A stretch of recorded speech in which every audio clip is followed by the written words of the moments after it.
Hi, welcome to the Craft Channel. My name's Corinne Bradd, and today I want to show you how easy it is to cut your own stencils using the Brother ScanNCut machine.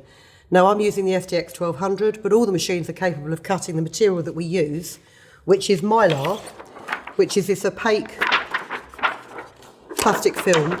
It's really very strong, and even if your stencils are quite delicate, when you come to clean them up afterwards, it doesn't rip or tear. So with stenciling, you can do designs on home deck. There's a feather design there, or on stationery, on your walls. One thing I would say, depending on the paint that you use, I tend to use a chalk paint because it's not so liquid, so there's less chance of it spreading under the stencil. If you're going to use a chalk paint, do not do what I did, which is forget that you haven't actually sealed the surface of it, and then you've moved your folder around. And I've created quite a nice aged look on this ring binder. But we won't talk about that. Just pop one down there because you can't get any more battered. You can get patterns on the memory or the library of your ScanNCut machine. So if we just look under pattern, you go down to the stencils and we look at some of these.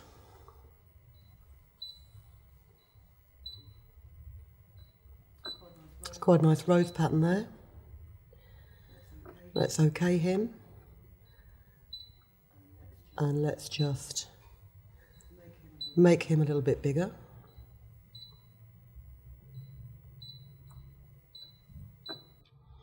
And you can cut that stencil out from your mylar just as you would cut a design out from a piece of card. The other thing you can do, of course, is you can design your own stencils and you can scan them into the machine. So I've got one here that I've drawn that's a very simple tropical leaf design. Got another couple of stencils that I've done as well, the feather design and the mandala design. What I'll do is I'll pop them in the description below so you can download them yourself, and if you want to cut them you can.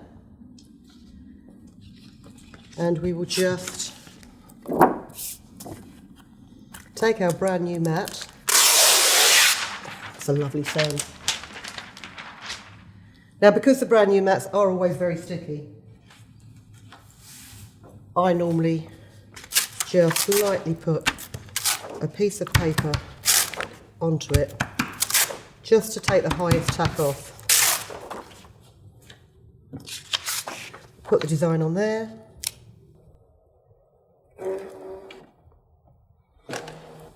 Now I'm just going to move my machine forward very slightly because this is a full-size design and you need to make sure you've got enough area at the back of your mat to scan it without it getting rucked up. If your working space is limited, you can just put your hand at the back of the machine and lift the mat up to stop it catching on stuff. I know a lot of us are now working in very small spaces. A lot of us have got home offices now where our craft space used to be. It doesn't take up a lot of space to scan and cut, but sometimes it's easy to forget that you might have a whole pile of stuff behind your machine and you forget it until your mat catches on it. So that's now come out. So you've got the design here. We will just close in on it, like so.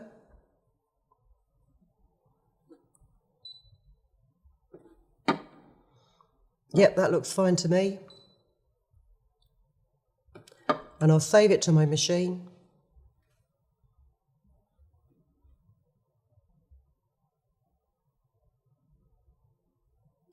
Stored it in its memory. And then I found the easiest way is to go back to the home page and then retrieve this data in order to be able to edit it. Like so. I'm going to make it a bit smaller. So edit. I want to select all of the pieces in there and edit it. And I want to group them so that I can then resize it and move it over here. Now, when you're cutting a stencil, normally when you cut card, you want to try and get as much out of one piece of card as possible. So you'll tend to stick your designs up in the corner as far as they'll go. When you're cutting a stencil, it's worth bearing in mind you're going to need some area around your stencil to put your fingers to hold it, to put tape down to hold it. So I'm just going to make sure that it has got a nice border around it. Okay. Before I cut it, let's just remove him from the mat.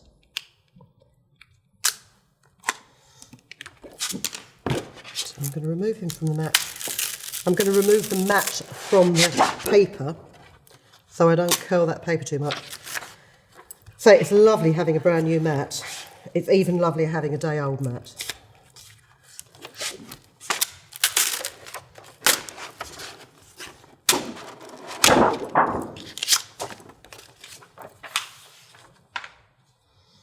So I've got a half-size piece of mylar here.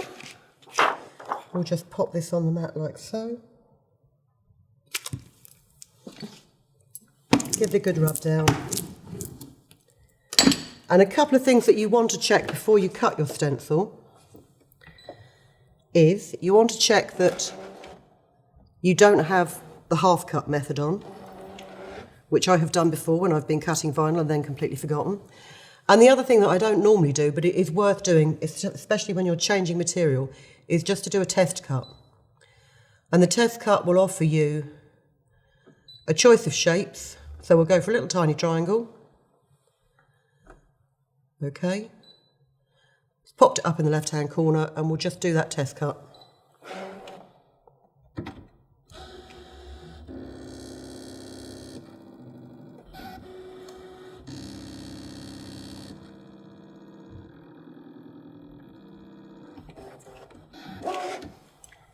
Let's pop that out. And this is just to make sure that your blade has gone right through the mylar. You know what, let's just use a proper tool for removing it. And it has, it's cut out that tiny triangle quite cleanly. Something that I have found actually with cutting a surface like mylar is your blade doesn't have to be the sharpest tool in the box.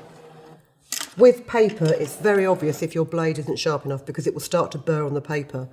If you've got an older blade that's still sharp enough to cut some things but not the finest of paper or the thickest of card, you can use it to cut mylar. What I would also do though is just slow down your cutting speed. Now have I just... Oh, that's all right. I thought for a minute I'd gone test again, but it's not. It's actually cutting out the stencil. While that's cutting the stencil out, I'm just going to very quickly show you a couple of easy stencil methods on some scrap paper here. This is one of the designs that you can see I've used from the ScanNCut library. I'm going to tape it down with a couple of bits of washi, and I'm going to use a pale colour paint .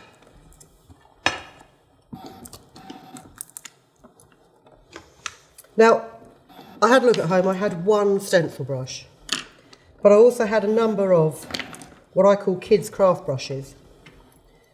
They're very easy to turn a child's paintbrush like this into a stencil brush, simply with some washi tape. Just basically wrap tape tightly around your bristles so you're left with quite a flat, hard-wearing top, and also just check there's no little stray ends. Take some paint, and you don't need much, and what you do want to do is you want to tamp it out on a ceramic plate, because the last thing you want is paint to get under your stencil. But once you're happy that you haven't got that much paint on your brush, you can start to stencil. Now this looks incredibly random, but that's because I want to make sure that I have an even coverage of paint. So that first application of paint, I'm putting all over the stencil. And then what you should have is enough hint of paint on the brush or on the area of plate that you tamped it out onto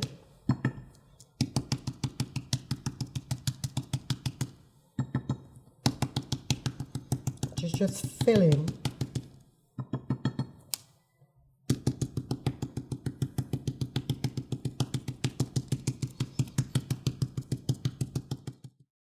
Because when you peel your stencil away, you have the image, and that stenciled look, that whole sponge look is what you're after.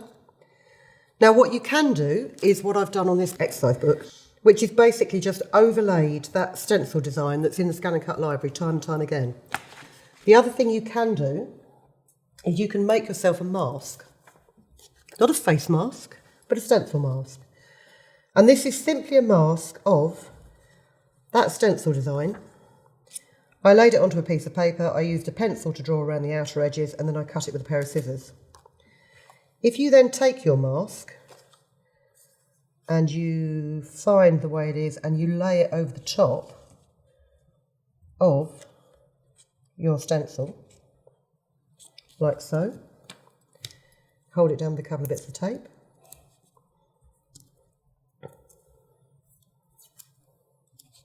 what you can then do is lay another design over the top of it, and although it's overlapping, it's actually going to underlap your first design.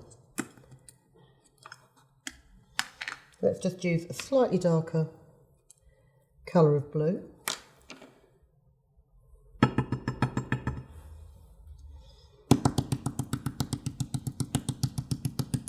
And I haven't bothered washing my brush, because what I am going to do in the end, when I'm happy with this darker bit, is I'm going to start blending it with a bit of lighter blue.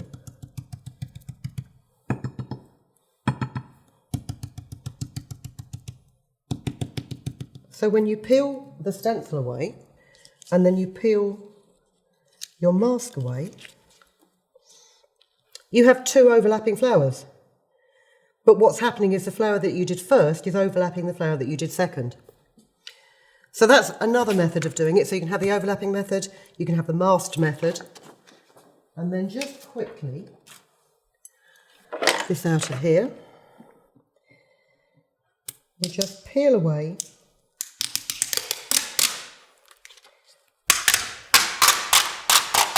this leaf design. And there you can see, I don't know if you can see that, how well that's come out. Before I do anything else, I am just going to remove these pieces of mylar from the mat, because as they're sort of see-through, you tend to forget that they're on there. This big scraper that Brother do actually is really handy for this kind of thing, because you can get several bits off at a time.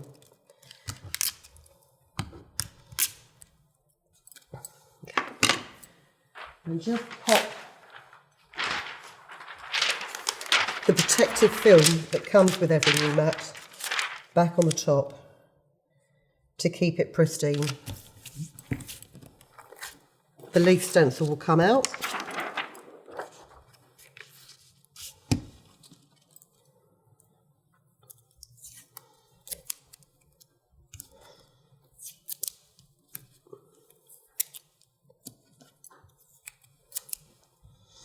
Foolishly, I didn't actually think to bring any green paint, so we'll do it with blue. And we'll do a blue central line.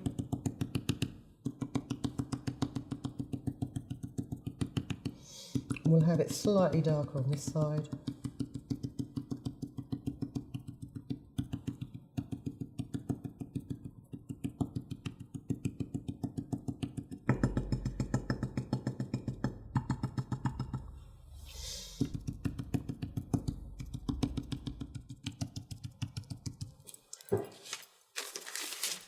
And also, it's not really necessary to wash your stencil between every paint application, especially if you're in a hurry, because it does take time for the plastic to dry. But what I would recommend is perhaps after every 20 minutes, half an hour or so of stenciling, just check that you've not got a build-up of paint on the underside, because what that will do is it will eventually begin to make the edges of your stencil a little bit rough, and you won't get such a good, clean finish to it. And I just stick the stencils in the bottom of my kitchen sink, flat bottom of the kitchen sink, give it a rub over with a soft cloth, and the paint comes off really well. And then I just sandwich it between a couple of towels to dry it off. That should do. Let's have a look at this one.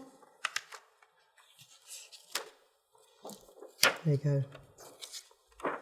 Nice tropical leaf design. And you could imagine, you know, if you've got an area of your living room that has a bland wall, you could put a fake picture frame on there, and then you can just stencil some overlapping tropical leaves in it. Use it as a background, use it as book covers. Very easy to do. If you've never tried stenciling before, I suggest you have a go now. And as I say, very, very easy to cut stencils from mylar with your ScanNCut machine.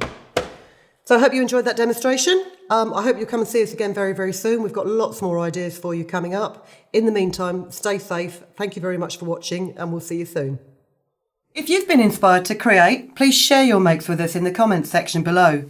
And if you've enjoyed videos by the Crafts channel, hit the like button. Want to see more of us? Then click subscribe. See you next time.